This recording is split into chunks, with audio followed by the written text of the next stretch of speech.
écran. Pourquoi la jeunesse haïtienne choisit le vide plutôt que l'avenir?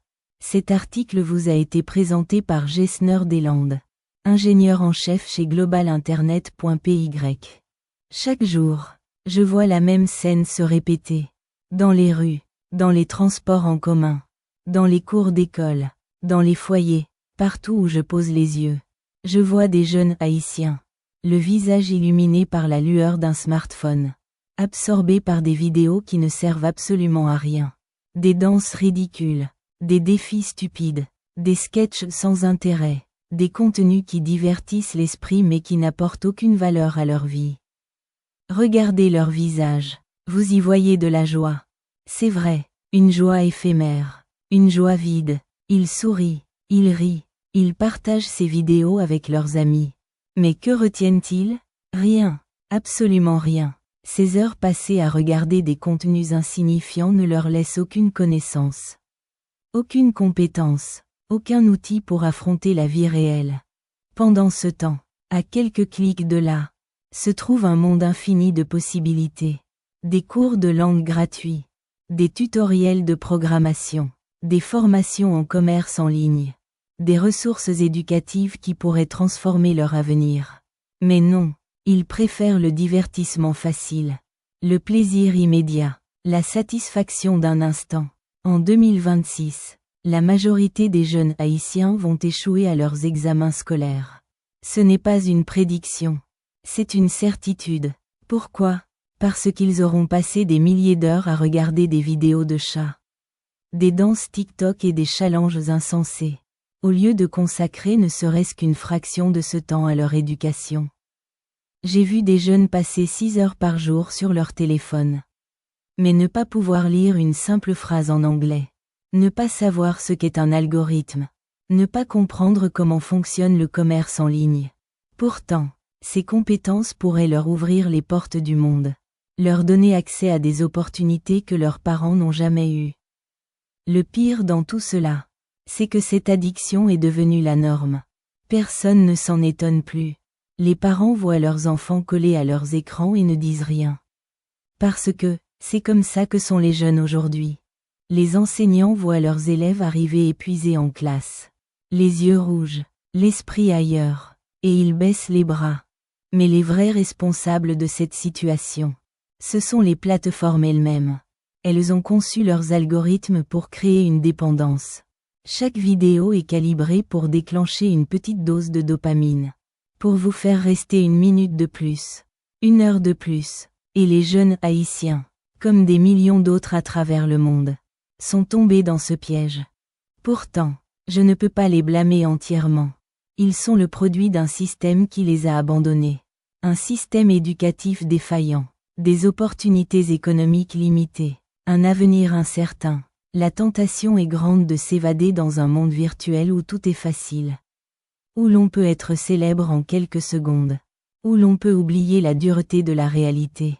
Mais cette évasion a un prix que nos jeunes paieront très cher dans les années à venir.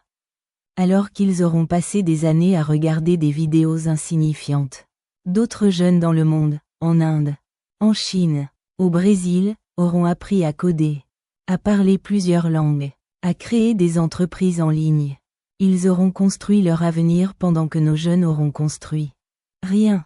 Il est temps de se réveiller. Il est temps de regarder la réalité en face. Ces vidéos qui vous font rire aujourd'hui ne vous nourriront pas demain.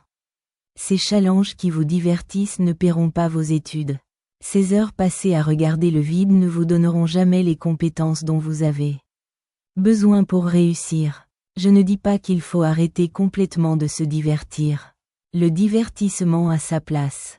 Mais quand le divertissement devient une addiction, quand il vole votre temps, votre énergie, votre potentiel, il devient un poison. À vous, jeunes haïtiens, je dis ceci, ouvrez les yeux, regardez ce que vous êtes en train de faire. Regardez ce que vous perdez. Vous avez entre vos mains un outil incroyablement puissant, un ordinateur qui tient dans votre poche. Utilisez-le pour apprendre, pour créer, pour construire, pas seulement pour consommer. Apprenez l'anglais, le français, l'espagnol. Apprenez à coder, à créer des sites web. à faire du commerce en ligne. Ces compétences vous ouvriront des portes que vous n'imaginez même pas. Elles vous donneront le pouvoir de changer votre vie, de changer votre communauté, de changer Haïti. Le temps que vous passez à regarder des vidéos insignifiantes est un temps que vous ne récupérerez jamais. Chaque minute perdue est une minute de moins pour construire votre avenir. Alors arrêtez-vous un instant. Demandez-vous, est-ce que ce que je suis en train de regarder va m'aider à réussir ma vie? Si la réponse est non, alors passez à autre chose. L'avenir appartient à ceux qui savent saisir les opportunités. Et en 2026, les opportunités sont immenses pour ceux qui parlent plusieurs langues, qui savent coder, qui comprennent le commerce en ligne. Ne laissez pas une addiction aux écrans vous priver de cet avenir. Le choix vous appartient. Continue à regarder des vidéos de chats ou apprends à créer la prochaine grande application qui changera le monde. Continue à danser sur TikTok ou deviens le prochain entrepreneur qui créera des emplois en Haïti. Continue à gaspiller ton temps ou deviens la personne qui inspirera toute une génération. Le monde n'attend pas. Il est temps de grandir. Il est temps de construire. Cet article a été écrit par Gessner Deslandes, ingénieur en chef chez globalinternet.py. Si vous souhaitez apprendre de nouvelles compétences, développer votre entreprise ou construire des solutions pour Haïti, contactez-nous. Contact. Email deslandes78@gmail.com. Téléphone portable 509 47 38 56 63. Méridien https. Global Internet site pi ABH7V 6 TNMSKXXNUPLRDCGK.